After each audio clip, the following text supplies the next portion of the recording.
there are lost books. And then there are books that were never meant to be found. Hidden for centuries in an obscure Romanian monastery, a strange metallic codex was discovered engraved in a language no one on earth can read.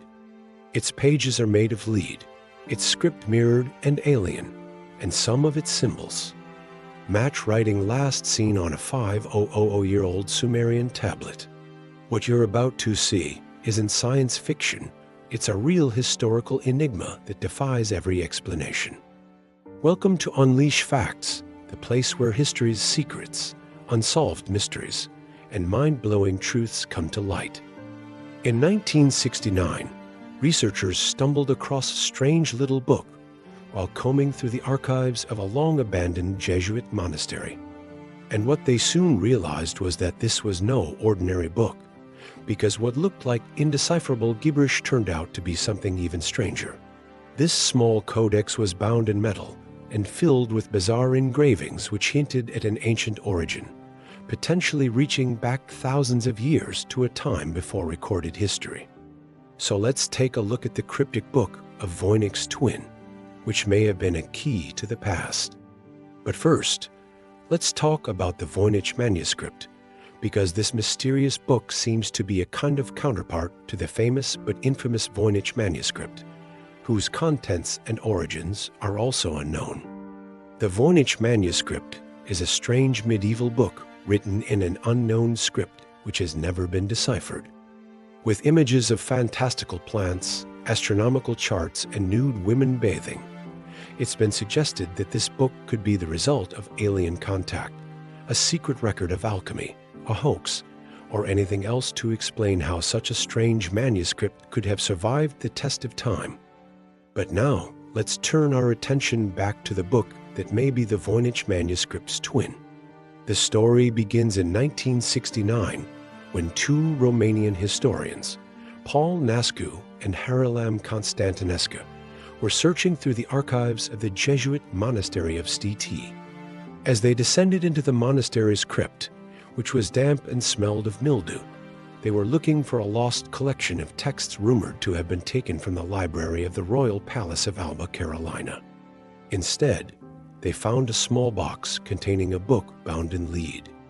Paul opened the box and uncovered the small codex, which was fastened with copper wires and embossed with strange designs.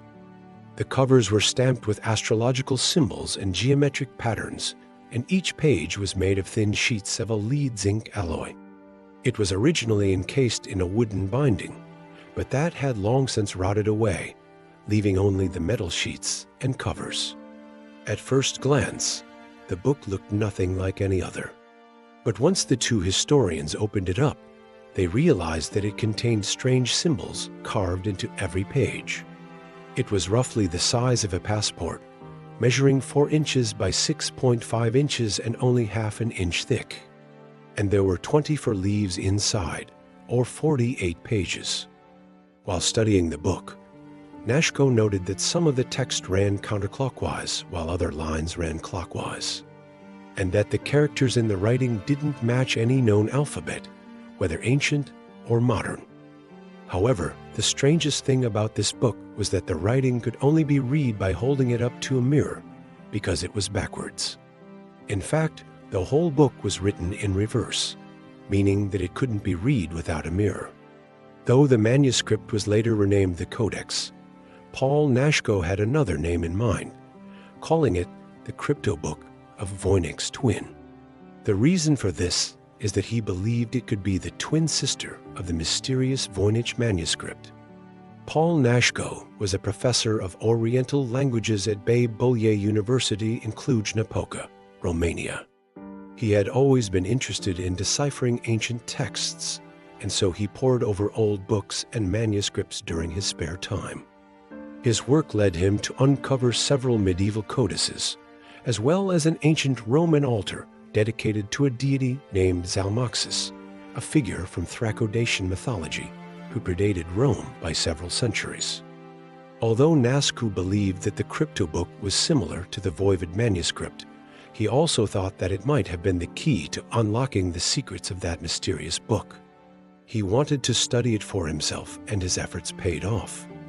After several months, he discovered that some symbols in the carvings matched those found in a single clay tablet which had been excavated from the ancient site of Jemdet Nasser in Iraq.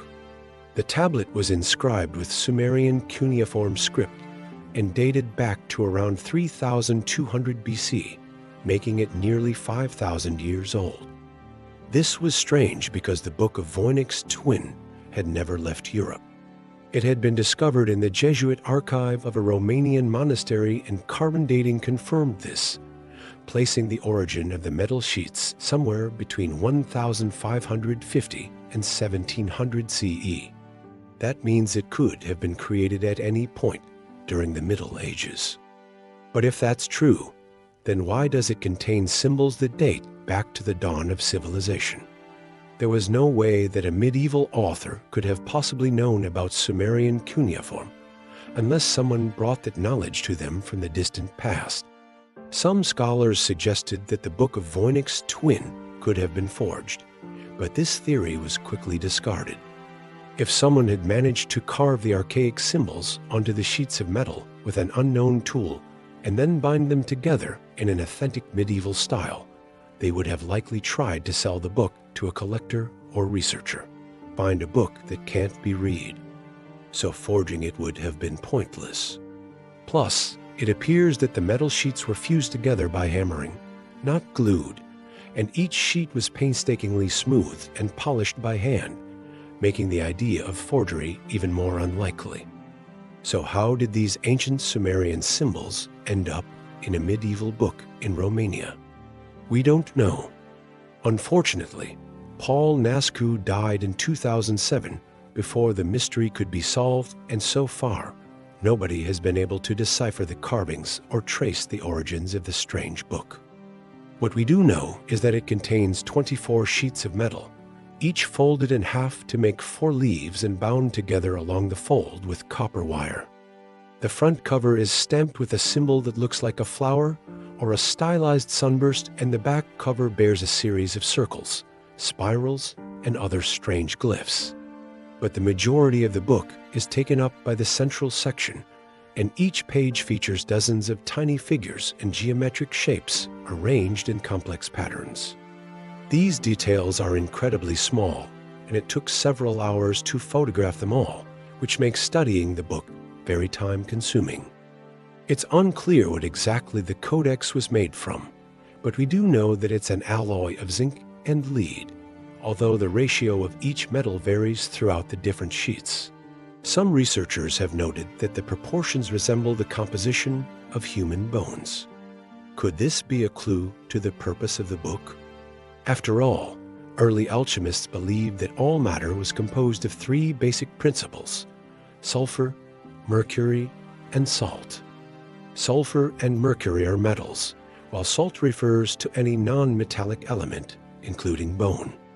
Bones also happen to be slightly radioactive, which is why nuclear medicine uses the term bone scan instead of bone scan.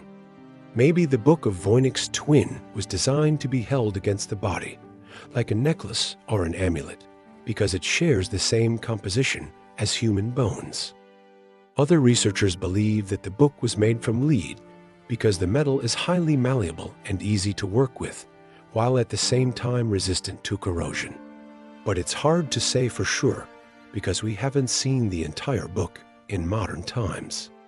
In 1971, the original discovery was reported in a Romanian journal, and several photos of the book were included. But since then, the Book of Voynich's twin has been locked away in an undisclosed location, presumably to protect it from damage. Some people even speculate that it was destroyed, but this has been denied by some Romanian historians.